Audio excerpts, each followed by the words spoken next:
everybody, I am super excited to introduce you to Darcy today, and she is kind of an ambassador for a program that I am really fond of, and that's the WWOOFer program. And I think they're taking a huge step in the right direction by having somebody go out and do a little bit more groundwork with the woofing hosts so that the woofers themselves know what they're coming into. Do you want to talk a little bit about your experiences? Oh, definitely. So part of what we're doing with our program this year is that we're going around and we're touring as many farms as possible that are part of our program. And through this program and through us touring, we're hoping to not only improve our own systems, but our farm systems as well. Meaning everything from the volunteer bays to the organic farming systems to the soil, down to revamping both our program and the entirety of our community right now.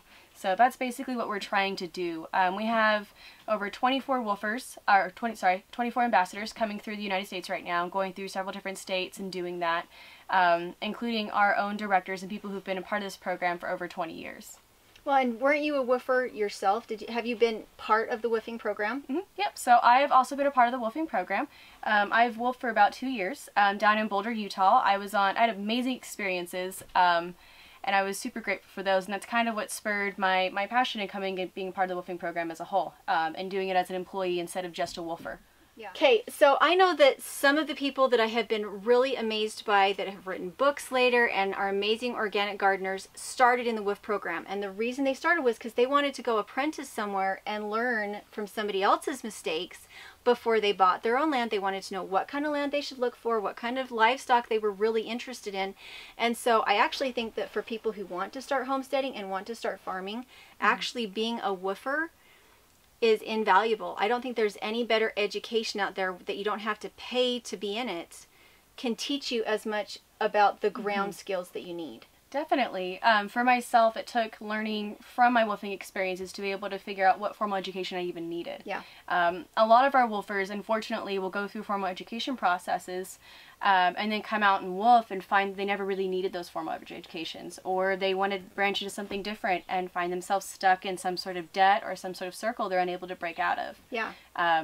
This is an amazing way to not only find what you want to do and how you want to do it, but to create that network necessary to really make a change in the organic farming world. It's true. I mean, it's so easy. Like, even somebody that has a very small plot, I already needed to buy a home, so the land came with it. If I had known more about my soil before I bought this place, my headache would have been so much less. And I got to start with the School of Hard Knocks, and it took years to expand it. People like John Martin Fortier, he started in a woofing program, and he actually took his family with him. Oh, that's amazing. Yeah. Isn't that something to be able to like take your kids? And he spent years doing it, but that means when he did start farming, he actually hit the ground running, and he was making money the first year. He already knew how to garden. He knew that he wanted to not be with livestock. He knew that that wasn't a part that he wanted. He wanted to do it this way. And he's making a full living. Not only that, but he has a book that he's selling. He's doing tours. And he started out from very humble beginnings in the woofing program. Oh, definitely. I run into a lot of people, not only through my own personal network and working with my own farming businesses, but through the woofing program, people who not only started out with us as volunteers, as people living in vans, traveling and living in their teepees and their tents, who are now not only writing books, but they're some of the most prominent people in the farming community. They're educators, they're travelers, they're people who are able to come out and teach people how to do these things because they were able to sit down and volunteer and learn from other people, ultimately gain experience and wisdom from those who've already done it. Right.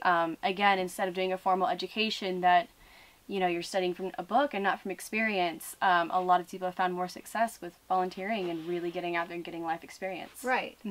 Well, and part of the premise of the WWOOFer program is that it's organic. If you do want to go organic, the conventional side of college education is only going to teach you chemical.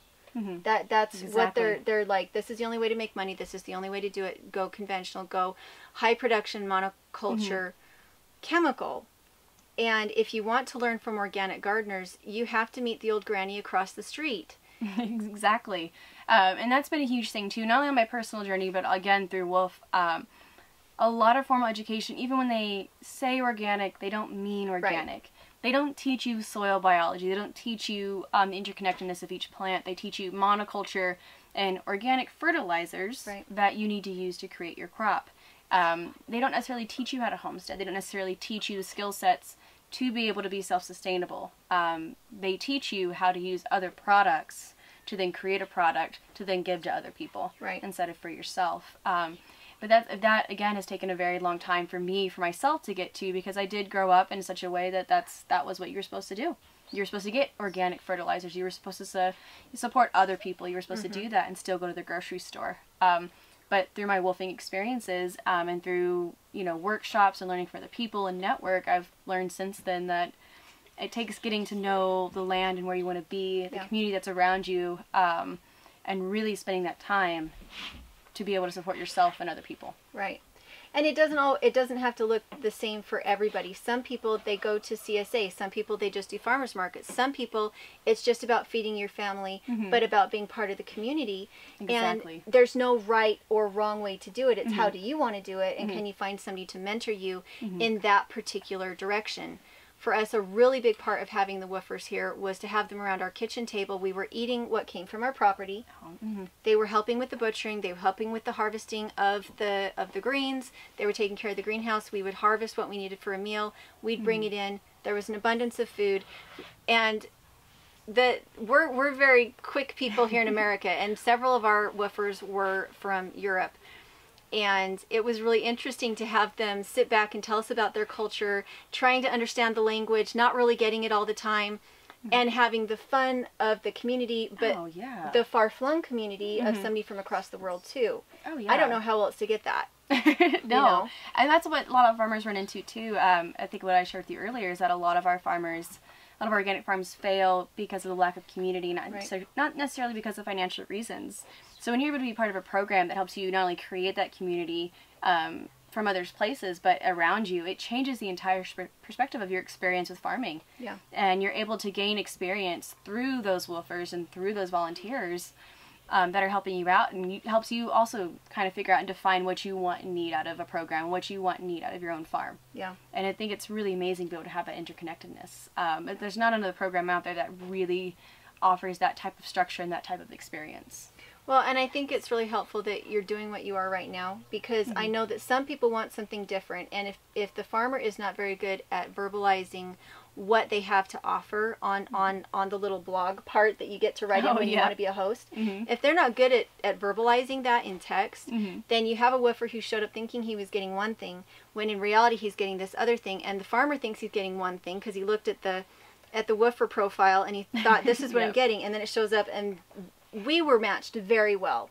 Every time we got somebody that we really wanted, and it was very succinct and well written. But I do know that there's times when there is a miscommunication, and so with you putting up pictures and putting up videos and having done interviews yourself, I think you'll have matchups where there will be harmony and people walk away with exactly what they want instead of randomness. Yeah, definitely, and that's what we're aiming for too.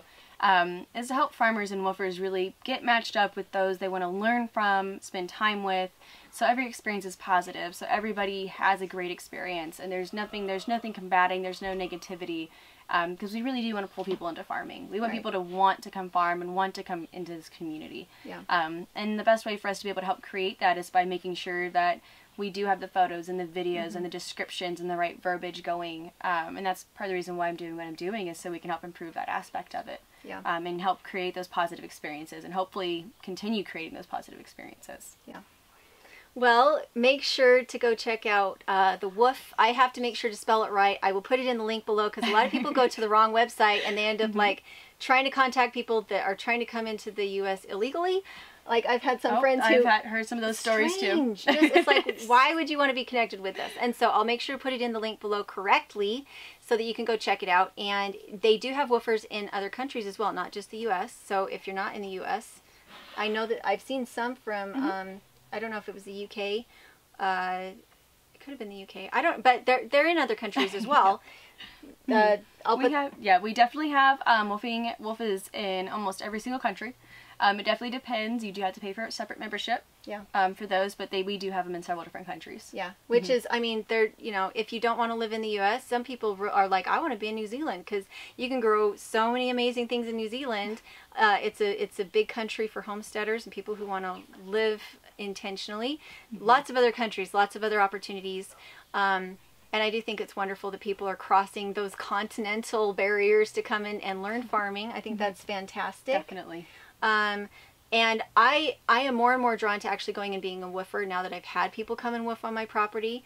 I think for me there's a little bit of a hardship because I'd be bringing kids with me, and I think that complicates things. But we just went on a year-long trip to go visit other farms, and I felt like my mind was really opened to what other people are doing. There's a bigger community than we think there is, and connecting with each other instead of being hermits, I think, helps us to spread the message and to protect the planet from some of the things that's happening.